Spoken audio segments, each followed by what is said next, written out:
வணக்கம் பிரவீன். அதாவது பாத்தீங்கன்னாக்கா நீலகிரி மாவட்டம் கொலப்பள்ளி பகுதியில இன்று அதிகாலை கூட்டத்திலிருந்து பிரிந்து ஒரு குட்டி யானை 30 அடி கணத்துல கீழே விழுந்தது. இந்த கிணத்துல விழுந்தோன்னா அக்கம்பத்தினர் பார்த்து வனத்துறையினருக்கு தகவல் தெரிவித்தனர். வனத்துறையினர் அந்த பகுதிக்கு இந்த யானை குட்டியை எவ்வாறு மீட்க வேண்டும் என்று பல கட்ட போராட்டத்தில் ஈடுபட்டு வந்தனர்.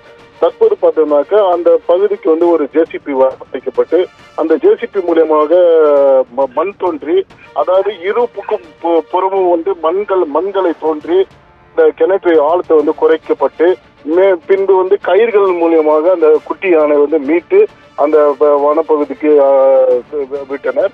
இந்த குட்டி யானை மீட்பதற்கு பார்த்தோம்னாக்க கிட்டத்தட்ட 6 மணி நேரத்துக்கு மேலாக வனத்துறையினர் போராட்டத்தில் ஈடுபட்டனர்.